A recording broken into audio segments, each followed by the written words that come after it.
Hey guys, welcome to Star Wars on High. Thank you for stopping by. We are back with more Star Wars, and it is a great time to be a Star Wars fan because Andor is off to a fantastic start. Before I get into the details, though, tomorrow night, 8 p.m. Central Time, come stop by with Jimmy, Ben, myself. We're going to talk all things Star Wars news. It's going to be focused on Andor this week, I'm sure, so we're going to talk all about the episode. So come stop by live, give us your thoughts, and let us know what you think of Andor so far. Now, if you guys haven't seen my review for episode 1, 2, and 3, I thought they were fantastic. I thought Andor was off to an extremely strong start, and I am happy to report episode 4 continues, and it might actually be the best standalone episode yet. 50 minutes long, and I thought it did so many things right. You can see all of the detail and passion put behind this project, and it is so good. And look, it's early, opinions might change, but through 4 episodes, I think this is the best show on Disney Plus that I've ever seen. I think this is the best performances, dialogue, tension, everything so far, visuals, to me, has just really blown me away. This is an adult sci-fi thriller. This is a drama for adults. Not mature where there's blood and gore and nudity. No. It just has very adult themes. And for some, it's not really gonna, it might not work, and that's okay. But for me, this is what I want to see, and this is exciting. And I am so impressed with what they've been able to do so far.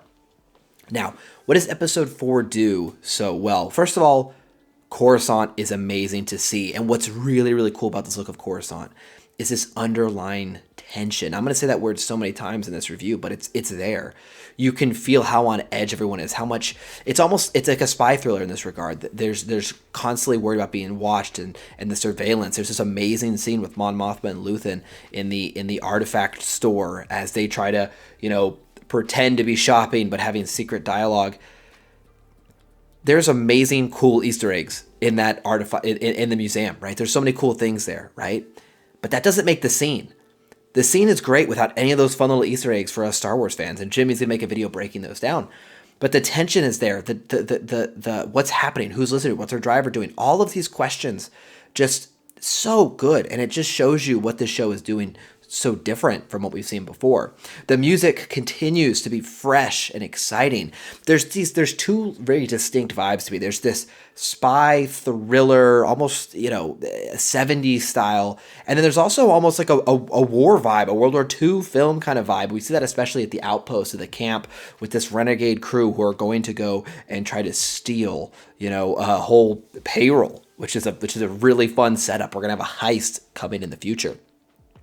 But I continue to be impressed with the lack of action and the lack of, big name drops. I am hooked from start to finish. I can't take my eyes off it. And when it ends at 50 minutes, I'm bummed. I want to just go right into it.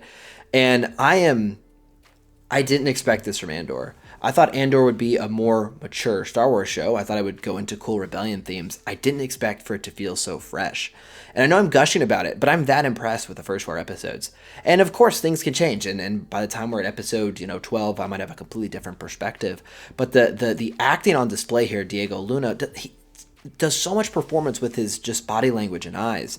And we have, I think Luthen is just immediately just this awesome character on screen. He just commands such presence. He has this great kind of personality switch he has to do. Mon Mothma's casting, I mean, come on, the look is there. They introduce this concept that her and her husband have different political views, and there's tension, and he's inviting like her known enemies, and this is so fantastic. This is so great to see, and I wish Star Wars would dive into this more often. And it's a testament to what can be done in this galaxy. One thing I talked about online is there's been this response that Andor is not going to perform very well on YouTube and it's not generating clicks. And the hype's not as high as for shows like Kenobi, The Mandalorian. And while that may be true, I don't think that Andor really lends itself to YouTube culture. It's just good TV.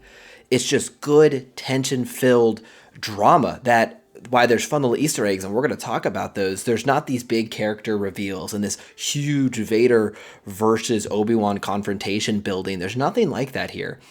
And I think it's refreshing. I love the fact that we're going to have Mandalorian, who has its own story and this own kind of dynamic with, this mysterious warrior and his, Jedi son he's raising. You have the Bad Batch, which is telling, another animated Star Wars tale, but showing the transition from the Republic to the Empire. We have Visions, which is giving us this great anime flair. We have Tales of the Jedi, which looks breathtaking.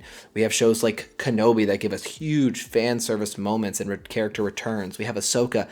I'm talking about, I'm laying all these out just to show how many great stories can be told in the Star Wars universe. And what's so exciting here is we know how the story ends. We know how this whole thing finishes, but I'm hooked every week. We know what happens to Andor. We know what happens to the galaxy, but I am completely on the edge of my seat watching this unfold. And that's a testament to the creative teams here.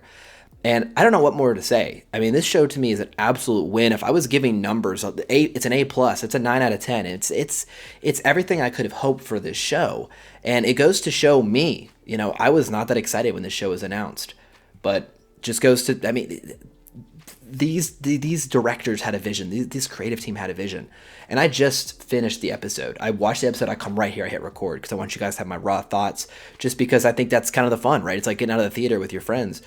And I could not be more satisfied with what we're getting so far. And there's still 8 episodes to go, like probably 8 hours more of this story and a whole nother season. So tip of the cap to everyone involved. I'm loving what we're seeing so far. I'm absolutely down for more Star Wars stories like this, and I hope Disney is bold enough to continue to make them, because this feels adult and mature. There's no constant jokes. There's no, reassuring hand that everything's going to be okay. No, this is war, and we're seeing that here, and I love every minute of it. What do you guys think down below?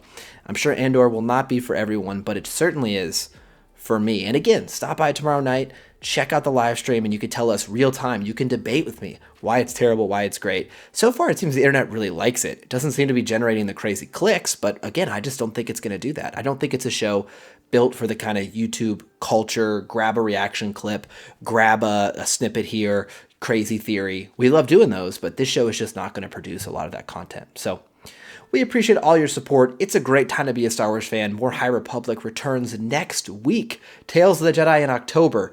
It is going to be an absolutely fantastic fall, so we hope you're locked into the channel. Again, we appreciate you all so much. See you again very soon.